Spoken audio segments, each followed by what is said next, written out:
I'm John Law, this is Chasing Cars, this is the Land Rover Discovery 5. At 8 years old, having launched in 2017, it is getting on in life, but it still feels pretty fresh. Land Rover's been busy giving it lifetime tweaks, including an MY26 update with some changes to engines and specification, but we have the MY25 Edition 35 here in for review today. We're going to do our usual thing where we check out the interior, the practicalities, talk about running costs, take it for a drive on and off-road before handing out our final, honest and independent verdict on this Land Rover Discovery 5. As always, I'd love to hear your comments and thoughts on this vehicle, and hit subscribe if you haven't done so already, and let's get into it. Chasing Cars, honest reviews of your next car. Brought to you by The most controversial point about this Discovery 5 is obviously the design. In 2017, when it came out, it totally changed the direction of Discovery. The first 4 generations were boxy, tough and outdoorsy, and then came along this, which mirrored the smaller Discovery Sports design language and looked a lot more urban friendly, a lot more like a Toorak Tractor, if you will. And we were all a little bit confused at the time, but then of course Land Rover introduced the much anticipated new Defender, which is really the successor to the Discovery 4 that came before this car. And the Discovery 5, therefore, sits in a slightly strange place. Now, it still has all of the off-road goodies as the platform share Range Rover Sport and Land Rover Defender, but as you can see at the front here with this very jutting chin in this basically a dynamic SE trim with Edition 35 bits, well, it's not exactly suited to having great approach and departure angles. We come around the side and we can see some of the heritage touches that link this Discovery 5 to the past, mainly back here with the bulge in the roofline, though as you can tell it's a lot less severe in this latest generation car because it is a bit more of an aerodynamic, long road trip focused vehicle rather than an out and out adventure car.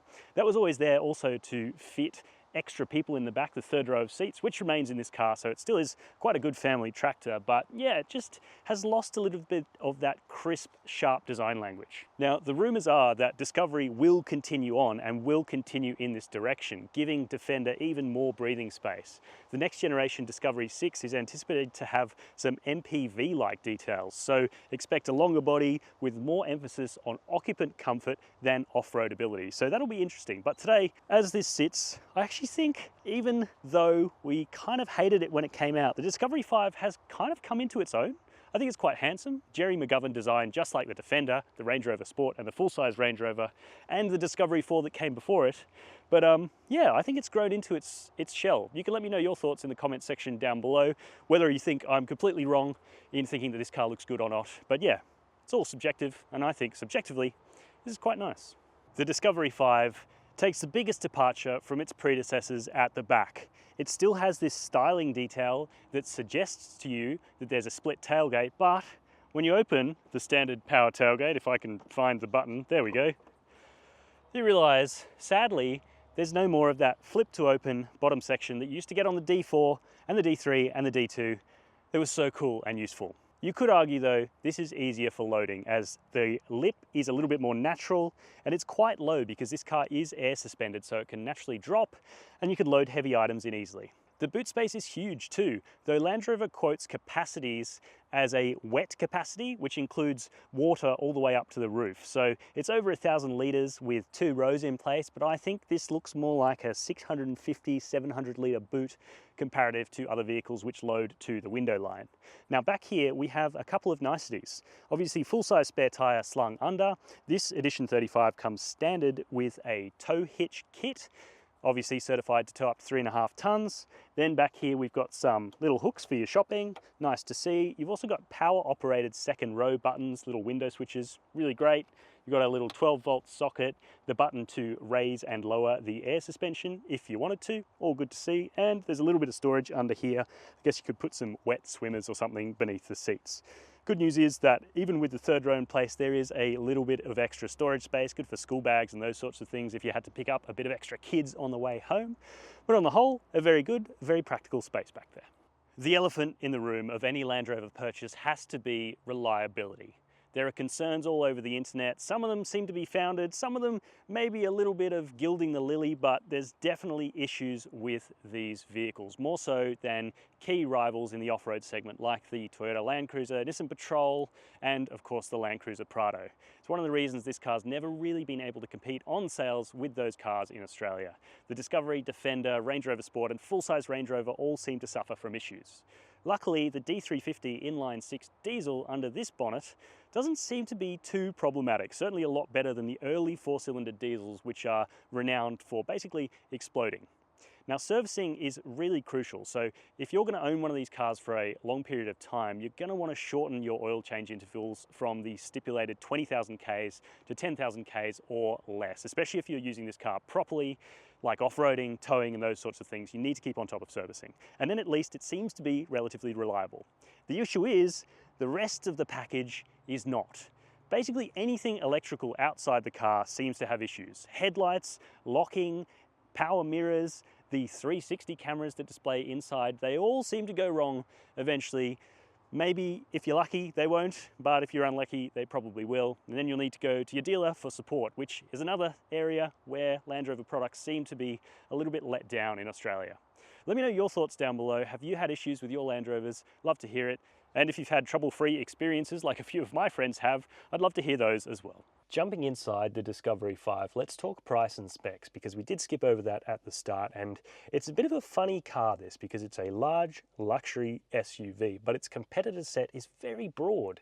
Everything from the BMW X7, Audi Q7, Volvo XC90 and Volkswagen Touareg, all the way up to a Land Cruiser 300 series and a Lexus GX, thanks to this car's off-road capability, which I'll show you later. So it has to cover a broad spectrum of bases. Now this car we're in here is $137,000 with the Capability Plus pack, and it's based on the mid-spec SE trim, but with a couple of added niceties. Things like 18-way adjustable heated black leather seats, a cool storage box in here, and quad zone climate control. I've done my perfect specification up for this car, which I'll show you on the screen right now. It's based on the S trim with a couple of tasty options, including swapping this brushed aluminium for a nice ebony oak veneer that I think adds some real warmth to the cabin of this car. But there is all manner of configurations you can do on Land Rover's configurator, which I think is one of the benefits of a vehicle like this. Now, let's talk about the stuff that every Discovery owner gets, starting with the technology. The touchscreen in here looks really natural, despite the fact that this car was designed around a tiny little screen when it first came out. So I think there was some future planning that went into this vehicle from when it launched. Again, great to see. Touchscreen's really responsive, and the hierarchy of controls is really quite nice. Apple CarPlay wirelessly, it doesn't work super well, especially in Sydney where you go under a lot of toll gantries. We noticed some dropouts and some unreliability issues, plus a little bit of lag in the Bluetooth phone connectivity, so not great there. Below that we have the HVAC controls, which work really straightforward. You've got multiple ways of adjusting things. That's fan speed. If you pull it out to you, you can push it away, and you can adjust the heated seat controls as well. Nice panel here that has everything you want. And we have a digital driver's display, which is really crisp, really legible, and gives you the ability to show Waze from mirrored Apple CarPlay or Android Auto, and also Google Maps in the cluster, which I love to see, and shows, I think, a look to the future in this car, which we'll see more of in the next gen Discovery. Now, practicalities. This is somewhere where the Discovery 5 is, I think, one of the best vehicles on the market. We've got twin glove boxes here. They open up and they open down. Great place to start. But it's the clever hidden storage pieces that make you feel a little bit like James Bond. Push this lovely button here and it opens up to show a velvet-lined storage cubby, which keeps everything pretty much hidden from view. If you didn't know about it, you wouldn't know about it. Then we've got this slide away piece here that encompasses two cup holders. You've also got two spots that are perfect for storing a smartphone. These cup holders are clever as well because they have movable inserts, and in their biggest size you'll be able to fit one of those big dumb cups, a Stanley cup or a Frank Green 1.5 litre bottle. You can genuinely fit that in there. The door bins are pretty decent too and expandable.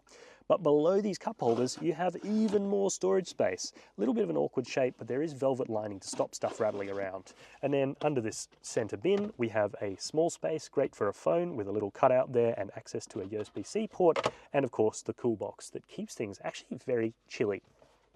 Also under the HVAC, we've got another USB-C, lots of rubberized stuff here, and a wireless charging pad. Really, really clever, well thought out interior of this car that goes right down to the interactions with this car when you want to get out. This lovely aluminium door handle actually has a very specific way to use it. You put 2 fingers in there, and to open the door, you actually just push on this padded section there on the door card, and it opens beautifully, and it shuts with a solid thunk as well. Now onto a couple of other bits of usability and some really nice touches that bring this Land Rover back to its heritage. This window switch panel up here on top of the doors is just like a Discovery 4, very user-friendly indeed. It also gives you this beautiful flat section to rest your arm when you're driving on a long road trip.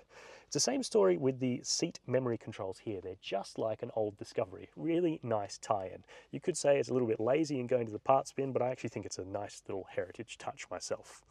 Now they're attached to the seats, which are really comfortable, well adjustable and heated, unfortunately not ventilated. And I will say this car does have a tendency to get pretty warm in summer here in Australia, or at least even just in springtime, because the HVAC system isn't as powerful as something you'd find in a Land Cruiser. It just doesn't quite have that last element of punch and crispness that keeps you really cold in the country. But everything else in here feels really solidly built. You've got these lovely aluminium shift paddles, the steering wheel is huge in a good way, and lots more of that aluminium touches all around the interior, and it just feels solidly built. So the Discovery then inside is a lovely experience and super, super practical, something we love to see here at Chasing Cars. When we're talking family SUVs, the Discovery 5 has one of the best rear seats in class when you consider it has 3 rows. The second row is on sliders and has a power adjustable backrest, and I've got it in a middling position. As you can see, I've still got a really good amount of knee room behind the seat in front of me.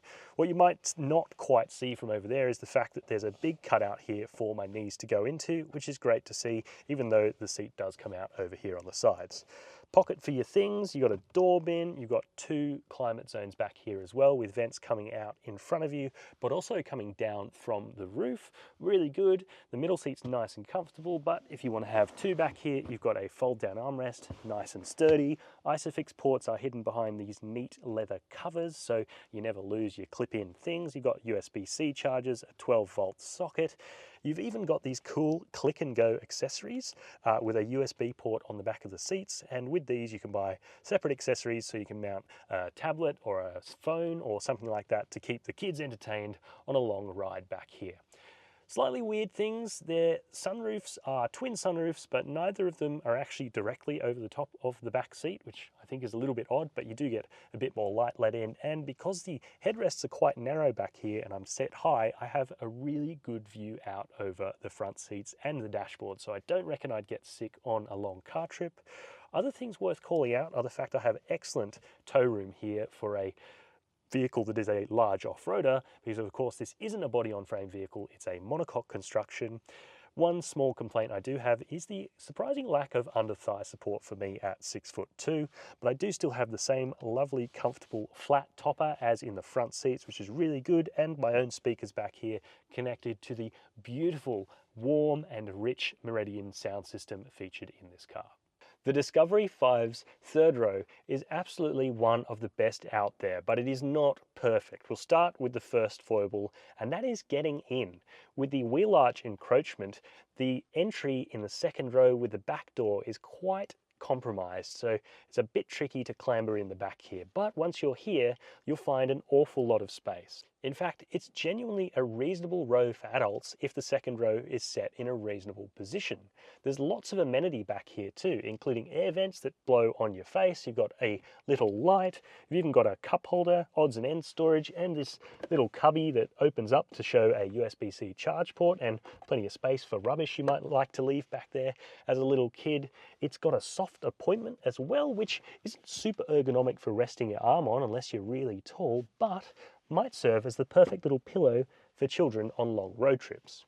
Come back to space, a bit of an illustration. This is my seating position. I've got a decent amount of legroom. Importantly though, I've got heaps of tow room and generous headroom thanks to the awkward bubble on the roof, plus lots of light gets let in through this second sunroof panel, so I don't feel claustrophobic back here at all. I've got these big C-pillar windows that are even heated, so in the wintertime they don't get frosted up and rob me of my view. Fantastic stuff.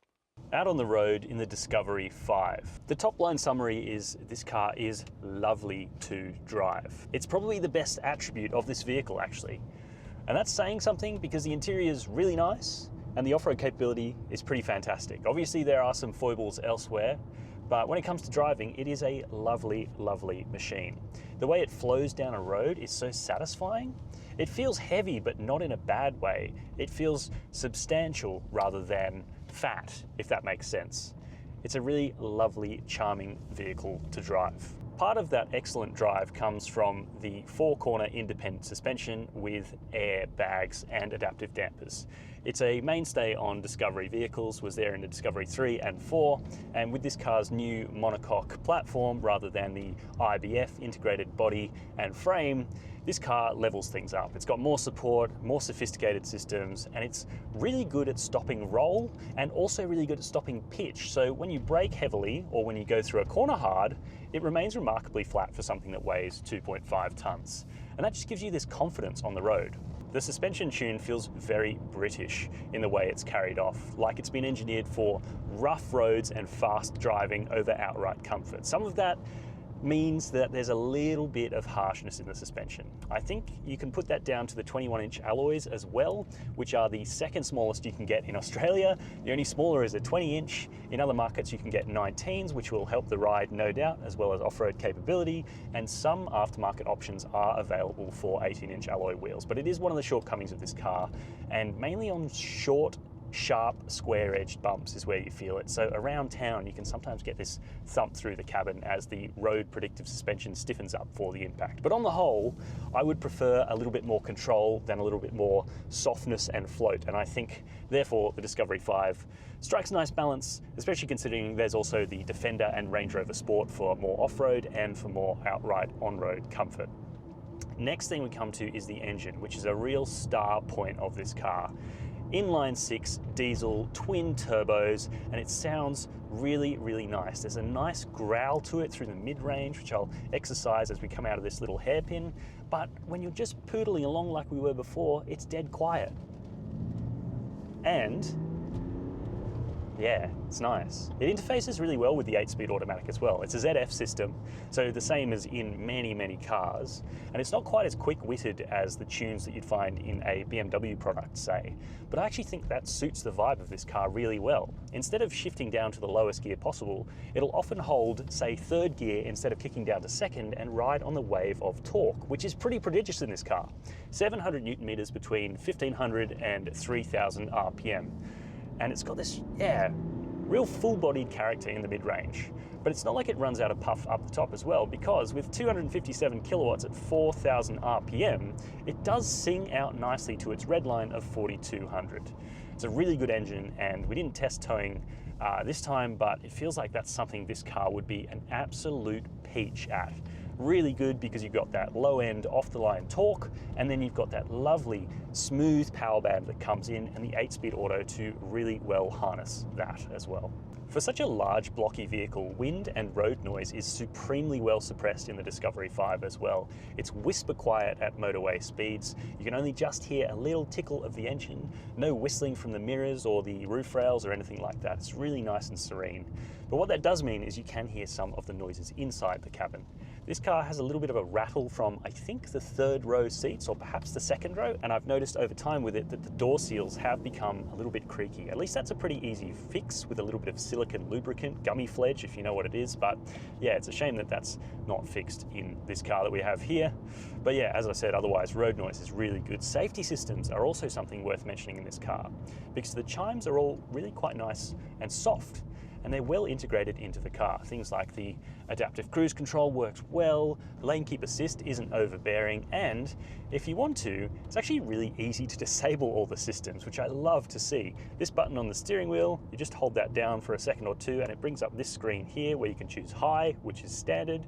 You can set a custom program, and you can also go all the way down to low, which disables the speed limit warning entirely and also turns off any lane assistance. So that's a really quick shortcut to get rid of any of those annoying features. Personally, I've set up custom to have the speed limit warning be visual and have the lane assistance off. We're at the Chasing Cars test facility. We've got our offset moguls, which you may have seen before, and if not, the point of them is designed to test articulation, test clearances, and also test the effectiveness of traction control, and in this case, the automatically locking differentials. So I'm in normal mode on the Terrain Control 2, because this has the enhanced capability pack, which is now called something else for MY26, but it's essentially the same pack, locking diffs and low range transfer case. And I can select various things. So what we got: mud ruts, grass, gravel, snow, sand, rock crawl, wade, and a custom mode. But what I'm going to do is just go auto, because it's pretty dummy proof. We're going to roll forwards. I'm also going to raise the car up into off-road mode, so off-road height number 2. Not touch anything else, no low range. This is high range stuff. I mean, we probably could go into low range, but you know, why bother? It's got 8 speeds, and we're just crawling through as well, so 0 k's an hour. We've got a little bit of spinach there. So silent, the traction control in this thing. So good. See the articulation, but we're staying so flat in the body because of that air suspension. Now I'm going to go through this last little bit here. Just pause for a second. Open the door. No worries. Super stiff body on this thing. There we go. I mean, even though it's got that big chin spoiler that would absolutely hurt this thing, if you're going proper off-roading, getting lost in the bush, the inherent capability is there. It's so impressive, this thing. Oh, it's really good.